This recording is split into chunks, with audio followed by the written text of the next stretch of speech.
Hello friends welcome back to my channel मेघार दुनिया। तो তোমরা সবাই কেমন আছো? আশা করি ভালো আছো, সুস্থ আছো। আমরাও ভালো আছি। তো আজকে আমি তোমাদের সাথে শেয়ার করব মুড়ির একটা মজার রেসিপি, মুড়ির পকোড়া।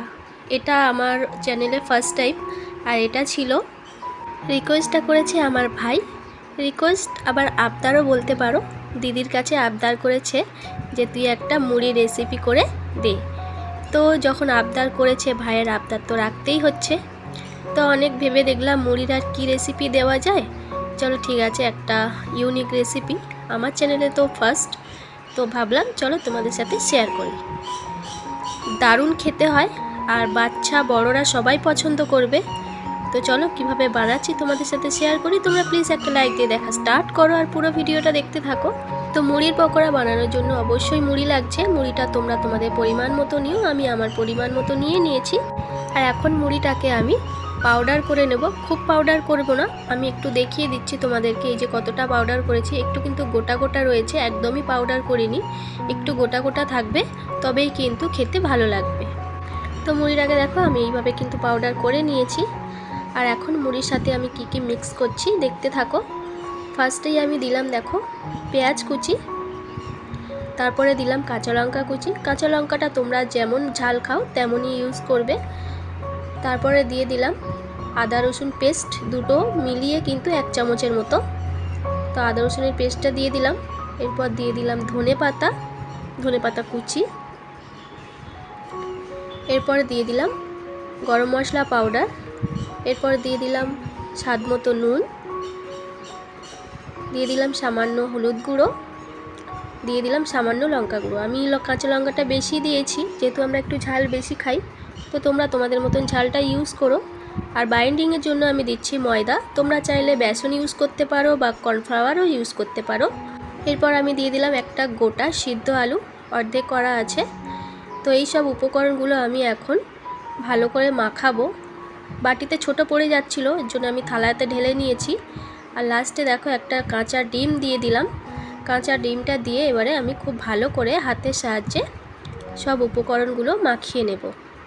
আমি কিন্তু ততক্ষণ জল দেব না, যতক্ষণ না আমার মনে হচ্ছে যে জল লাগবে, ততক্ষণ কিন্তু আমি হাতের সাহায্যে খুব ভালো করে মাখাতে থাকব। তো এরপরে দেখো আমার মনে হলো যে সামান্য একটু জল লাগবে। এই যে দেখতে পেলে একদমই সামান্য আমি একটু জল ইউজ করলাম। এই যে জাস্ট সামান্য, এই সামান্য জলটুকু দিয়ে আমি আবারও খুব ভালো করে মাখিয়ে নেব।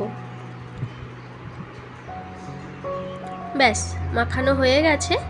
এই যে দেখতে পাচ্ছ এরকমই হবে, বেশি কিন্তু ঢিলা হবে না, একদম শুকনো শুকনো হবে, তবেই কিন্তু ভালো হবে।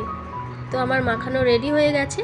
আর এখন আমি দেখো একটা ডিমের আকারে শেপ দিয়ে নিচ্ছি। তোমরা তোমাদের পছন্দ মতো শেপ দিতে পারো। তো আমি একটা নর্মাল ডিমের আকারে শেপ দিয়ে নিচ্ছি, নিয়ে সব পকোড়াগুলো এইভাবে গড়ে নেব। আর এই পকোড়াটা খেতে দারুণ হয়, কারণ আমি ফার্স্ট টাইম বানালাম, তো আমার দারুণ লেগেছে। আশা করি সবারই ভালো লাগবে।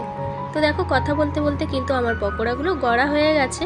এই যে দেখতে কত সুন্দর লাগছে না? দারুণ লাগে, খেতেও দারুণ হয়। তো চলো এরপর দেখো কড়াই বসিয়ে দিলাম। কড়াইতে দিয়ে দিয়েছি সাদা তেল। তেলটাকে খুব ভালো করে আমি হাই হিটে গরম করে নেব। নিয়ে তারপরে আমি মিডিয়াম টু লো করে দেব ফ্লেমটা। এরপরে দেখো পকোড়াগুলো আমি তেলে ছেড়ে দিচ্ছি।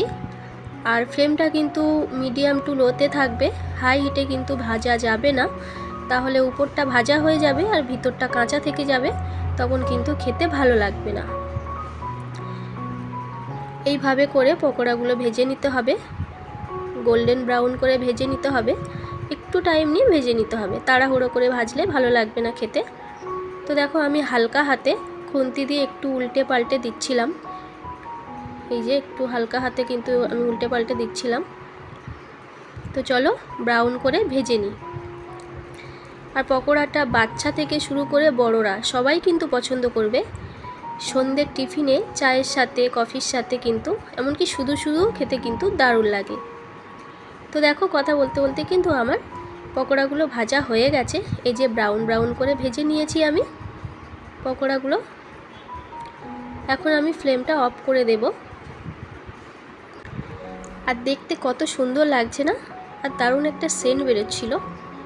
এই যে বাচ্চারা মাঝে মধ্যে কিন্তু এরকম ইউনিক কিছু খাওয়ার জন্য বায়না করে, বাইরে থেকে না এনে যদি বাড়িতেই এইভাবে সহজে বানিয়ে দেওয়া যায় তাহলে বাচ্চা বড় সবাই খুশি হয়ে যায়।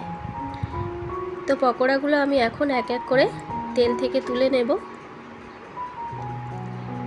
আর এই পকোড়াটা বানাতে কিন্তু তেমন বেশি কিছু সময় লাগে না, একদম চটজলদি হয়ে যায় আর একদম ঘরোয়া জিনিস দিয়েই কিন্তু রেডি হয়ে যায়। তেমন কিছুই লাগে না, একদম নিত্য জিনিস যেগুলো আমরা ইউজ করি সেগুলোই। তোমরা তো দেখতেই পেলে আমি কি কি দিলাম। তো আশা করি সবার ঘরে এই সব জিনিস থাকে। তো যাই হোক, তো সেই ঘরোয়া জিনিস দিয়ে কিন্তু সন্ধ্যের টিফিনে চটপট করে এরকম মুড়ির পকোড়া কিন্তু বানিয়ে ফেলাই যায়। দেখতে যেমন সুন্দর হয়েছে, খেতে কিন্তু অসাধারণ হয়েছিল। তোমাদেরকে একটা আমি ভেঙেও দেখাচ্ছি। এই যে প্রচণ্ড গরম ছিল, আর একটা গরম গরম খেতে বেশি ভালো লাগে।